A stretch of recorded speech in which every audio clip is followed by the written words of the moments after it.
अब एक बड़ी खबर, हरियाणा पुलिस में 372 जांच अधिकारी सस्पेंशन मामला है। एक बार फिर से एक्शन मोड में दिखेंगे गृह मंत्री अनिल विज। आपको बता दें, गृह मंत्री अनिल विज की डीजीपी के साथ बैठक हुई है। जांच अधिकारियों को निलंबित करने का यह मामला, इसी को लेकर चर्चा, निलंबन जारी करने के सख्त आदेश दिए गए हैं। तो जांच अधिकारियों को देखिए निलंबित करने के आदेश दिए गए हैं। हरियाणा पुलिस में 372 जांच अधिकारी सस्पेंशन ये मामला है और इसी मामले को लेकर एक्शन मोड में एक बार फिर से दिखेंगे गृह मंत्री अनिल विज। गृह मंत्री अनिल विज ने डीजीपी के साथ बैठक की है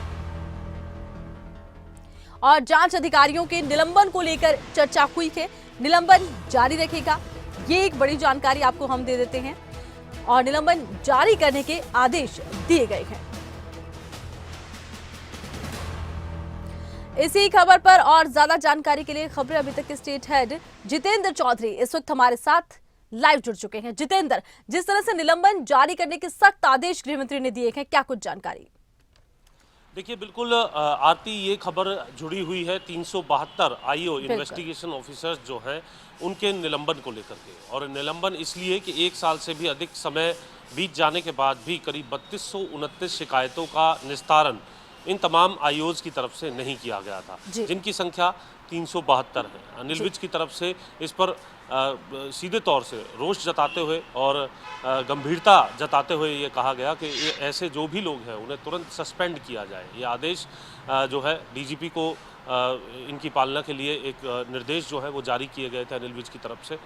अब इस खबर में अपडेट की बात यह है कि आज सुबह अनिल विज की डीजीपी और अनिल विज के बीच जो वार्ता है इस मसले को लेकर के हुई है। इसकी जानकारी भी हमने अपने दर्शकों को दी थी कि एक बार डीजीपी की तरफ से इस मसले पर बातचीत जो है वो ज़रूर की जाएगी। गृह मंत्री से बातचीत हो चुकी थी और सुबह ही गृह मंत्री अनिल विज की तरफ से ये साफ कहा गया था कि आज शाम तक इन तमाम जो आईओज हैं उनके सस्पेंशन के आर्डर जो हैं वो जारी हो जाने चाहिए। इसको लेकर के डीजीपी की तरफ से अब जो अग्रिम जो कार्रवाई है वो कर दी गई है। तमाम जो एसपी हैं, तमाम जो सीपीज हैं प्रदेश के अंदर, उनको पत्र जारी कर दिया गया है अनिल विज के इन आदेशों की पालना को लेकर के। अनिल विज के ये वो आदेश थे जिनकी पालना को लेकर के जो पत्र है वो लिखा गया था और इनकी प्रति भी हमारे पास है और साथ ही साथ वो पूरी सूची, यानी वो पूरा पुलिंदा जो है वो खबरें अभी तक के पास है, जिसके अंदर तमाम जो आईओज हैं 372 उनकी पूरी सूची जो है वो हमारे पास है। किस तरीके से जो गुरुग्राम के अंदर जो आईओज हैं उनकी जो लिस्ट है वो रहने वाली है। अलग अलग जगह जिस तरीके से जो लिस्ट है वो निकल कर के सामने आई थी और 372 का जो आंकड़ा था उसके बारे में हमने अपने दर्शकों को जानकारी दी थी। इसी प्रकार पंचकुला के अंदर जो 10 आईओज हैं उनकी भी लिस्ट जो है इसके अंदर शामिल है। यानी ये पूरा पुलिंदा अब जो है तमाम एसपीज़ को और जो तमाम सीपीज़ हैं उनको भेज दिया गया है अनिल विज के इन आदेशों की पालना को लेकर के, इन निर्देशों की पालना को लेकर के। यानी अब जल्द ही ऑफिशियली जो इनके सस्पेंशन ऑर्डर हैं वो सामने आने शुरू हो जाएंगे। इससे पहले उम्मीद ये की जा रही थी कि इन ऑर्डर्स को लेकर के किसी तरीके का पुनर्विचार या फिर कोई और मर्सी या फिर कोई समय जो है वो देने को लेकर के चर्चा हो सकती है, लेकिन अनिल विज की तरफ से साफ कर दिया गया और ये कहा गया आज सुबह डीजीपी शत्रुजीत कपूर को कि मुझे आज शाम को ऑर्डर इन तमाम आईओज के सस्पेंशन के चाहिए। इसके बाद एक और पत्र आज डीजीपी की तरफ से जारी किया गया।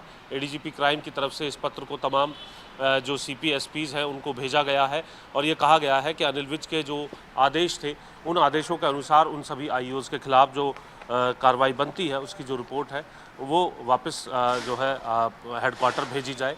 ये वो आदेश थे अनिल विज के जिन आदेशों पर ये पूरी जो कार्रवाई है 372 आईओज की। और ये कहा जा सकता है कि इतिहास में शायद ही कभी ऐसा देखने के लिए मिला हो कि जब करीब 450 एक ही डिपार्टमेंट के 450 जो कर्मचारी अधिकारी हैं उन पर इस प्रकार की कार्रवाई हो रही है। अपने आप में बहुत बड़ी कार्रवाई के तौर पर इसे देखा जा सकता है। हालांकि इसको लेकर के अभी लगातार जो ऑफिशियल ऑर्डर हैं उन्हें आने में वक्त लगता नज़र आ रहा है, लेकिन अनिल विज अपने फैसले को लेकर के पूरे तौर पर ये कह सकते हैं वो ये मानते हैं कि जो लोग काम नहीं करते उनके खिलाफ जो कार्रवाई है वो सीधे तौर पर होनी चाहिए और आगे भी इस प्रकार से लोग तैयार रहे। और जो ये 3229 मामले थे, इन मामलों को अब डीएसपीज कंसर्न जो डीएसपीज हैं उनको भी दे दिया गया है और 1 महीने की डेडलाइन उनको भी दी गई है कि इन तमाम केसेस का निस्तारण उनकी तरफ से भी किया जाए। यानी लोग जो है वो किसी भी सूरत में परेशान ना हो। लंबे समय तक जब इस प्रकार के मामले लटके होते हैं तो लोग भी दर दर की ठोकरें खाते नजर आते हैं। अनिल विज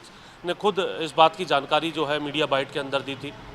हमने भी उनसे जब जानकारी ली तो उनका यही कहना था कि लोगों की जो परेशानी है उसको अगर देखा जाए तो लोग पीड़ित होने के बावजूद दर दर की ठोकरें जब खाते हैं इस प्रकार के डुलमुल रवैये से, उसको किसी भी सूरत में बर्दाश्त नहीं किया जाएगा और इसे ऐतिहासिक कार्रवाई के तौर पर देखा जा सकता है जब 372 आईओज़ के खिलाफ इस प्रकार की कार्रवाई हो। हालांकि प्रोसेस अभी जारी है, ऑफिशियली ऑर्डर अभी तक भी नहीं आए हैं, लेकिन अनिल विज की तरफ से ये स्पष्ट कर दिया गया है कि इन तमाम 372 आईओज़ को बख्शा नहीं जाएगा और इनके खिलाफ ये जो कार्रवाई है वो की जाएगी। ये पूरा जो पुलिंदा है इसके अग्रिम एक्शन को लेकर के जो बात है वो अब सभी एसपी और सीपीज को लिख दी गई है। जी चलिए, बहुत शुक्रिया, तमाम जानकारी जितेंद्र आपने दर्शकों तक पहुंचाई है।